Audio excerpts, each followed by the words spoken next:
La vie amoureuse d'AJ Lee dans le catch professionnel est une saga de vraies histoires d'amour et d'intrigues scandaleuses. On ne peut parler de sa carrière sans évoquer ses fréquentations, tant dans la vie réelle que dans son personnage,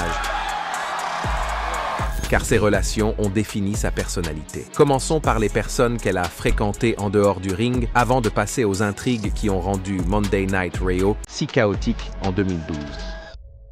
La relation la plus ancienne remonte à l'époque où AJ était sur le circuit indépendant. Bien avant que la WWE ne l'appelle, elle s'est entraînée avec Jay Lethal, un vétéran de la Ring of Honor, de la TNA et de l'AEW, connu pour son black machismo. De nombreux médias, dont The Sportster, affirment qu'AJ et son entraîneur se sont rapprochés au fil des spectacles et que leur relation est devenue romantique vers 2007. De nombreux rapports indiquent que leur amitié s'est transformée en une histoire d'amour alors qu'elle débutait. Ni l'un ni l'autre n'ont confirmé publiquement les détails, mais il existe de nombreuses photos d'eux ensemble, datant de cette époque et de matchs mixtes. Il est facile de comprendre comment un stagiaire peut tomber amoureux d'un mentor charismatique. Lethal était déjà établi et AJ dormait sur des canapés pour poursuivre son rêve. Le fait de passer des heures en voiture, de partager des moments sur le ring et de se confier l'un à l'autre a créé un environnement propice au développement de sentiments. Selon plusieurs sources, la relation a duré quelques années avant de se terminer à l'amiable, lorsque AJ a rejoint le système de développement de la WWE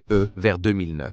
En l'absence de témoignages de première main, ce chapitre de sa vie reste en grande partie secret, mais il montre que ses fréquentations dans le monde du catch ont commencé très tôt. Il met également en lumière la façon dont les relations de soutien peuvent aider une jeune athlète à naviguer sur le circuit indé difficile. Sa prochaine histoire d'amour, connue, s'est déroulée dans le cadre du programme de développement de la WWE. Dans ses mémoires, AJ utilise le pseudonyme Greg pour décrire son premier petit ami adulte. De nombreux médias ont identifié Greg comme étant Gregory Maraciulo, mieux connu des fans sous le nom de Trent Beretta. Les deux hommes ont participé à la Florida Championship Wrestling et à la première version de NXT vers 2011. Les rapports suggèrent que Beretta a été d'un grand soutien, se liant même d'amitié avec la famille d'AJ et participant à des dîners avec eux. Leur relation a duré environ 1 an. AJ a admis plus tard qu'elle faisait passer le catch avant tout, ce qui a contribué à la rupture. L'entraînement constant, les voyages et la pression de la réussite laissaient peu de place à autre chose. Lorsque AJ Lee a fait ses débuts dans le roster principal en 2011, son emploi du temps a explosé et Trent Beretta est resté coincé dans le système de développement. Ils ont fini par s'éloigner l'un de l'autre. Cette histoire souligne l'impact que l'industrie peut avoir sur les jeunes couples. Dans ses interviews ultérieures, AJ a décrit Greg comme son premier véritable amour et a dit qu'elle avait appris qu'on ne peut pas construire une relation quand les ambitions ne sont pas alignées. Bien entendu, toutes ces histoires d'amour n'ont rien à voir avec la relation la plus célèbre d'AJ dans la vie réelle. Elle a épousé CM Punk, l'une des plus grandes stars de l'ère moderne, le 13 juin 2014. Le magazine People a rapporté qu'ils se sont mariés lors d'une petite cérémonie et que Punk a reçu ses papiers de licenciement de la WWE le même jour, ce qu'il a refusé de laisser gâcher leur célébration. AJ a déclaré dans une interview à ESPN qu'elle avait commencé à sortir avec Punk en août 2013. Les deux ont interagi pour la première fois à la télévision au début de 2012 pendant la storyline de Daniel Bryan, mais ils n'étaient que des connaissances à l'époque. Au fur et à mesure que leur alchimie à l'écran s'est développée, une véritable amitié s'est nouée. Ils se sont rapprochés autour des jeux vidéo, du punk rock et de la défense de la santé mentale. Punk vivait des frustrations créatives au sein de la WWE, tandis qu'AJ subissait la pression d'être propulsé dans les intrigues de l'événement principal. Ils ont trouvé du réconfort l'un dans l'autre. En août 2013, après la fin de leur triangle amoureux à l'écran, ils sont devenus discrètement un couple. Moins d'1 an plus tard, ils se sont mariés. AJ s'est retiré du catch en 2015, tandis que Punk est passé à l'UFC, puis à l'AEW. Pendant tout ce temps, ils sont restés ensemble, partageant rarement des détails personnels, mais postant occasionnellement des photos d'aventure avec leur chien Larry. Dans une industrie connue pour ses ruptures désordonnées, leur mariage personnage est un exemple de réussite. Sans oublier que c'est vraiment génial de les voir revenir à la télévision de la WWE en 2025. En parlant de télévision, AJ n'a pas eu que des histoires d'amour avec des catcheurs dans la vraie vie. Parlons de la vie amoureuse d'AJ Lee à l'écran. La WWE a toujours essayé de maximiser le drame autant que possible, et AJ Lee est devenue la toile parfaite pour les triangles amoureux, les trahisons et les aventures rapides. Sa première histoire d'amour télévisée s'est déroulée pendant la 3e saison de NXT en 2010. À l'époque, NXT était une compétition de style réel, et chaque débutant avait un mentor pro. Primo a été assigné à AJ. Ils étaient représentés comme un couple qui flirtait, et dans un épisode, ils ont même partagé un baiser. Ce qui fait de Primo sa première romance kayfabe. La relation n'a pas abouti, mais elle a permis de présenter AJ au public comme quelqu'un qui porte son cœur sur sa manche et qui n'a pas peur d'exprimer son affection. Elle a également donné le ton en montrant que la romance ferait partie de son personnage. Lors de la finale de cette saison, AJ Lee a avoué qu'elle avait le béguin pour Primo et lui a déposé un baiser sur la joue, ce qui a suscité les applaudissements du petit public de NXT. Cependant, une fois qu'elle est passée au roster principal, le couple n'a plus jamais interagi à la télévision. Mais attendez, ce n'est pas tout. Au milieu de l'année 2011, Hornswoggle a commencé à recevoir des lettres d'amour signées par un admirateur secret. En juillet, AJ a révélé qu'elle avait envoyé les lettres. Les deux ont partagé un baiser sur les lèvres et Hornswoggle lui a donné un animal en peluche. C'était purement comique. Le comportement enjoué d'AJ correspondait à la légèreté de l'RPG et le public l'a considéré comme une distraction mignonne en milieu de cartes. Bien qu'on ne puisse pas parler de relation, c'est l'un des segments dont les fans se souviennent lorsqu'ils évoquent les nombreux coups de cœur d'AJ. Un épisode amusant similaire s'est produit plus tôt en 2010, lorsque Cody Rhodes a organisé un concours de baisers à NXT et qu'AJ l'a embrassé pour gagner. Ces aventures rapides ont contribué à donner l'impression qu'AJ affichait ouvertement ses émotions, ce que la WWE a exploité dans des intrigues ultérieures. Fin 2011, AJ Lee est devenu un personnage incontournable de SmackDown grâce à sa romance à l'écran avec Daniel Bryan. Dans l'intrigue, elle est tombée amoureuse du catcheur technique alors qu'il cherchait à remporter le championnat du monde des poids lourds. La relation à l'écran a débuté en novembre. Au début, elle était la petite amie qui l'encourageait, mais les choses se sont rapidement gâtées. À WrestleMania 28, le 1er avril 2012, AJ a embrassé Bryan avant son match avec Sheamus, et Bryan a perdu son titre mondial en seulement 18 secondes. Il l'a immédiatement blâmé et l'a largué dans l'épisode suivant de SmackDown. Cette rupture humiliante a fait d'AJ un personnage sympathique. Au lieu de s'effacer, elle est devenue plus irrégulière. Elle déclare son amour pour Bryan une semaine, puis s'en prend à lui la semaine suivante. Les fans ont commencé à scander « Yes » avec elle lorsqu'elle imitait la phrase fétiche de Bryan. Cette intrigue a permis à AJ Lee de devenir imprévisible et de préparer le terrain pour des angles plus importants. Elle a également donné à Bryan l'impression d'être un talonneur qui avait maltraité sa petite amie. Les vraies relations se terminent rarement en quelques secondes, mais à la WWE, un simple baiser peut vous coûter un titre mondial et une petite amie de classe mondiale. La rupture d'AJ avec Bryan s'est rapidement transformée en l'un des triangles amoureux les plus divertissants de l'histoire récente. En mai 2012, elle s'est retrouvée impliquée à la fois avec CM Punk et Kane. Bryan voulait récupérer AJ, Punk était le champion de la WWE en titre et Kane, dépeint comme un monstre pendant la majeure partie de sa carrière, est devenu un prétendant improbable. Tout au long de l'histoire, AJ a joué à des jeux d'esprit avec les trois catcheurs. Elle s'est déguisée en Kane et l'a embrassé sous son masque, provoquant l'énervement de la grosse machine rouge. Elle a flirté avec Punk lors des signatures de contrats et lui a déclaré son amour. Elle a supplié Bryan de lui prouver qu'il s'intéressait à elle. Ses actions ont laissé les téléspectateurs dans l'incertitude quant à ses véritables intentions 24 heures sur 24, 7 jours sur 7. Lors de l'événement en direct No Way Out en juin 2012, Punk a défendu son titre contre Bryan et Kane dans un match triple menace avec AJ Lee en tant que chronométreur invité. Elle a sautillé autour du ring, distrayant les hommes et créant un chaos comique. Lors du Money in the Bank en juillet 2012, elle a servi d'arbitre invité spécial pour un match en simple entre Punk et Bryan.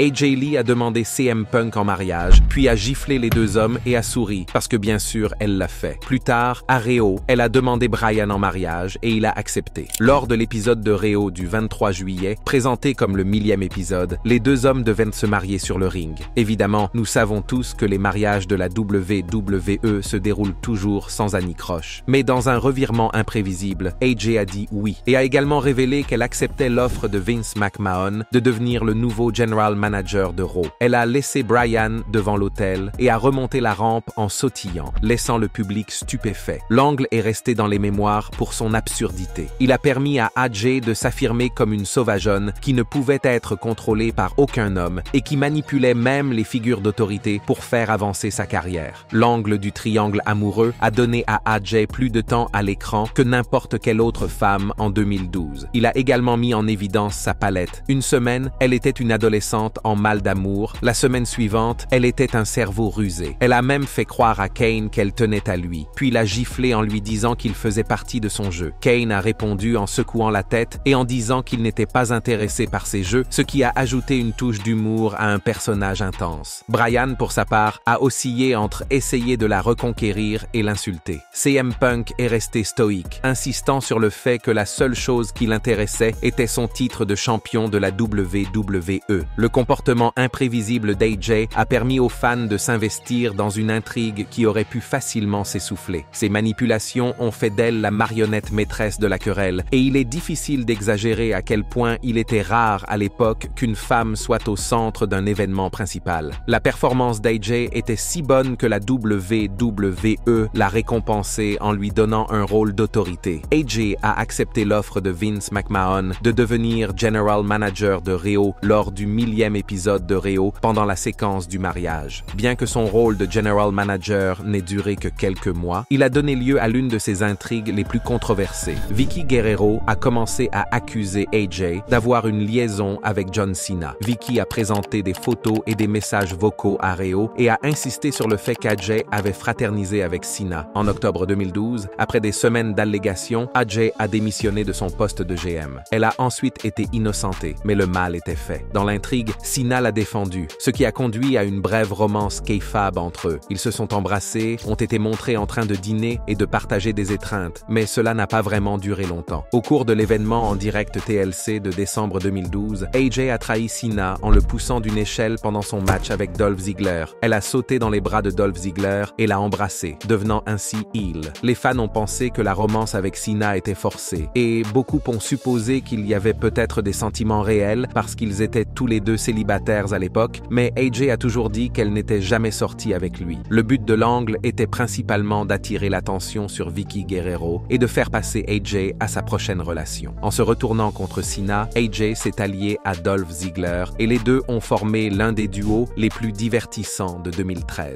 Ziggler était sur une vague d'élan, remportant la mallette Money in the Bank qui lui garantissait une chance de titre mondial. AJ, encore General Manager de Raw dans les premières semaines de la storyline, l'aidait au bord du ring. Leur alchimie est née de leur arrogance commune. Ils s'embrassaient sur le ring, se moquaient de leurs adversaires et se vantaient d'être l'avenir de la société. Big E leur servait de muscle. En avril 2013, Ziggler a encaissé sa mallette sur un Alberto Del Rio blessé pour remporter le championnat du monde des poids lourds et la réaction d'AJ, qui a crié, sauté et l'a pris dans ses bras, est devenue l'une des plus fortes de l'année. Mais leur relation était vouée à l'échec dès le départ. En juin 2013, Ziggler a subi une commotion cérébrale qui l'a contraint à s'absenter de la télévision. Pendant son absence, AJ a remporté le championnat des divas aux dépens de Kaitlyn lors d'un match très applaudi à Payback. Lorsque Ziggler est revenu en juillet, il a commencé à s'éloigner d'elle. Lors d'un match de reprise à Money in the Bank 2013, AJ a frappé Del Rio avec sa ceinture de champion, provoquant une disqualification qui a coûté son titre à Ziggler. Il lui a crié dessus à Raw, disant qu'il n'avait pas besoin de son aide. Elle a répondu en l'attaquant en coulisses et en s'alignant avec Big E pour le vaincre. Leur rupture à l'écran s'est terminée par un match mixte en août où Ziggler et sa nouvelle partenaire Kaitlyn ont battu AJ et Big E. Ziggler est devenu babyface et a laissé sa relation derrière lui. La rivalité entre AJ et Kaitlyn était plus qu'un simple sujet de jalousie. Début 2013, Kaitlyn a commencé à recevoir des cadeaux et des messages d'un admirateur secret. Lors de l'épisode de Raw du 10 juin, AJ s'est révélée être l'expéditrice et s'est moquée de Kaitlyn qui pensait que quelqu'un l'aimait vraiment. Cela a préparé leur match de championnat des divas à Payback qu'AJ a remporté. L'intrigue a permis à AJ de montrer un côté méchant qui contrastait avec sa personnalité amoureuse précédente. Cela a également renforcé l'idée qu'elle utiliserait utiliserait la romance, réelle ou fausse, pour manipuler ses adversaires. À l'époque de la relation entre Ziggler et Kaitlyn, AJ avait une garde du corps, Tamina. Tamina était là pour protéger la championne des divas des Bella Twins et du casting de Total Divas. Mais Tamina s'est finalement retournée contre AJ en 2014 après qu'AJ ait perdu contre Naomi. Mais la dernière histoire d'amour d'AJ Lee a eu lieu en 2014 lorsqu'elle s'est battue avec Paige qui venait de faire ses débuts. Lors du Raw après WrestleMania en avril 2014, Paige a choqué le monde en répondant au défi ouvert d'AJ et en la battant pour le championnat des divas. AJ a disparu pendant 2 mois, revenant en juin pour défier Paige et récupérer le titre. Les deux femmes se sont échangées les titres de championne pendant l'été, s'échangeant des victoires à Money in the Bank et à Battleground. Leur querelle a été présentée comme une querelle d'amis plutôt que d'ennemis déclarés. Il y avait un sous-texte romantique dans leurs interactions, comme lorsque AJ a embrassé la main de Paige et l'a qualifiée d'amie. Dans les coulisses, elles s'étreignaient, se regardaient dans les yeux, puis se bousculaient. Mais cela se passait pendant l'RPG, et ils ne pouvaient donc pas aller plus loin. Cependant, la tension a ajouté une nouvelle dimension au personnage d'AJ. Au lieu de se languir des hommes, elle se livrait à des jeux d'esprit avec des femmes qui reflétèrent son style. La querelle s'est terminée en novembre lorsque AJ a cédé le championnat des divas à Nikki Bella et s'est retiré discrètement au printemps suivant. Au-delà des grands angles, la vie amoureuse d'AJ à l'écran a comporté de nombreux coups d'éclat. Elle a brièvement flirté avec Big E pendant l'histoire de Ziggler, faisant semblant de le séduire pour rendre Ziggler jaloux, mais c'était toujours pour rire. La WWE a utilisé le personnage d'AJ pour se glisser dans des situations romantiques plus que n'importe quelle autre femme à l'époque. Ces angles ne visaient pas à dépeindre des partenariats stables, mais à utiliser l'amour comme une arme. AJ professait son amour une semaine et trahissait l'objet de cet amour la semaine suivante. Cette imprévisibilité la rendait irrésistible. Si l'on met tout cela bout à bout, on découvre un schéma plus large. Dans la vraie vie, la vie amoureuse d'AJ a été assez simple. Elle est sortie avec son entraîneur Jay Lethal au début de sa carrière, puis avec son collègue catcheur de développement Trent Beretta vers 2011. Depuis août 2013, elle est avec CM Punk et ils se sont mariés en juin 2014. À l'écran, cependant, elle a été dépeinte comme une fangirl éprise d'amour, une séductrice manipulatrice et une figure neutre chaotique selon la semaine. À travers toutes ces intrigues, AJ a montré un éventail rarement donné aux femmes à l'époque. Elle pouvait être naïve, sournoise, vulnérable et vindicative. Elle a utilisé l'amour pour obtenir du pouvoir, pour punir ceux qui lui ont fait du tort et pour prouver qu'elle n'était redevable à aucun homme. Même lorsqu'elle acceptait de l'aide, comme avec Kane ou Big E, elle finissait par les laisser tomber. Son personnage en est venu à incarner l'idée d'une femme qui prend en charge son propre récit dans un environnement dominé par les hommes. Il y a aussi la question plus générale de la façon dont la WWE traite les histoires de femmes. Lorsqu'AJ a fait ses débuts, les femmes étaient souvent reléguées à des matchs de 3 minutes et à des rôles d'amuse-gueule. En embrassant le côté feuilleton du catch et en jouant bien la comédie, elle s'est taillée plus de temps à l'écran. Le triangle amoureux de 2012 a placé une femme au centre d'une querelle pour le titre de champion de la WWE. Son poste de GM à Raw, bien que de courte durée, a fait d'elle la figure d'autorité féminine la plus haut placée à Raw à l'époque. Le scandale Cena, bien que problématique, a démontré qu'elle pouvait être la tête d'affiche de segments jusqu'alors réservés aux hommes. Ses frasques dans le programme de Ziggler lui ont permis de tenir à la fois un rôle de manager masculin et le championnat des divas. Plus tard, sa rivalité avec Paige a mis en lumière les qualités athlétiques croissantes de la division féminine et a laissé entrevoir l'évolution qui accompagnerait la révolution féminine. La vie amoureuse d'AJ n'est pas qu'un simple ragot, c'est une lentille à travers laquelle on peut voir la trajectoire de sa carrière et la façon dont la WWE traite les personnages féminins. Hors caméra, elle a entretenu des relations à long terme fondées sur le respect mutuel et des intérêts communs. À l'écran, elle a utilisé l'affection comme arme pour gravir les échelons et briser les cœurs. Cette dualité a fasciné le public parce qu'elle brouillait la frontière entre la réalité et la fiction. Les fans spéculaient sur le fait que les petits amis de l'histoire pourraient devenir réels. Et parfois, ils avaient raison, car son alchimie avec Punk a conduit à un vrai mariage. D'autres fois, ils se trompaient, comme avec Cena ou Ziggler, mais le buzz faisait que les gens continuaient à regarder. Plus tard, AJ a parlé ouvertement de ses expériences, notamment de ses problèmes de santé mentale et de la façon dont elle canalisait sa douleur personnelle dans ses spectacles. Lorsqu'elle a pris sa retraite en 2015, après WrestleMania 31, AJ a laissé derrière elle un héritage de segments emblématiques. Nous nous souvenons souvenons tous d'elle sautant autour du ring en basket Converse, criant sur Bryan, plantant un baiser sur Kane,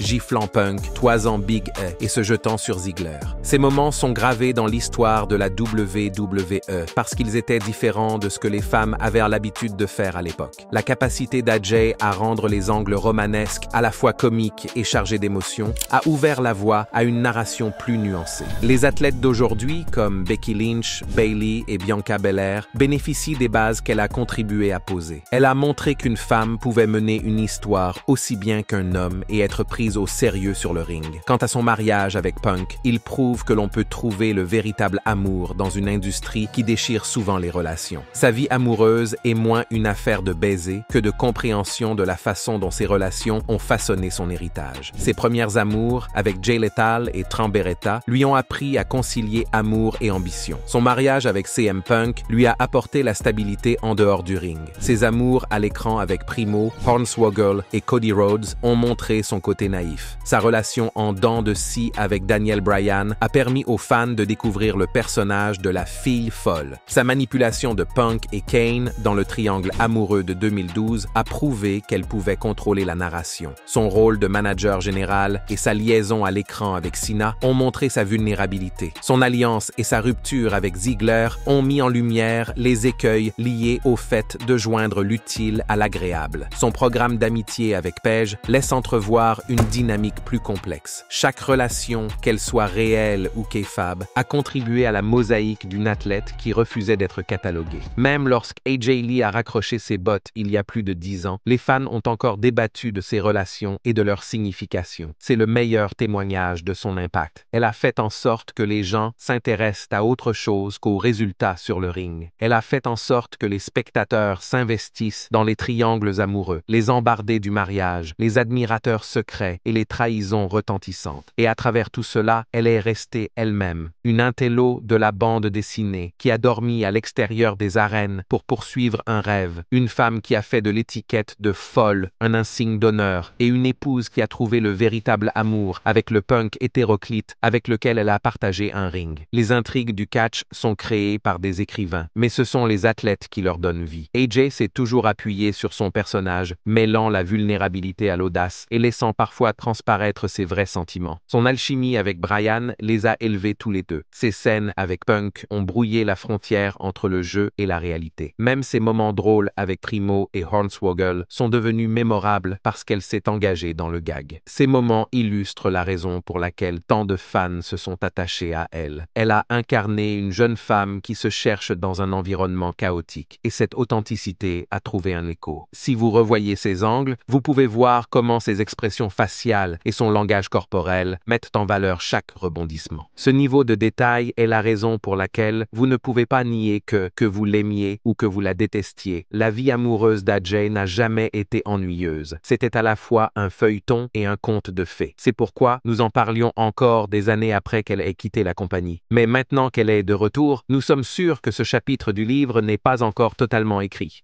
Connaissez-vous d'autres catcheurs de la WWE qui sont sortis avec AJ Lee? Faites-nous part de vos impressions dans la section des commentaires et avant de partir, n'oubliez pas d'aimer cette vidéo et de vous abonner à Ring Rivals pour ne pas manquer les prochaines.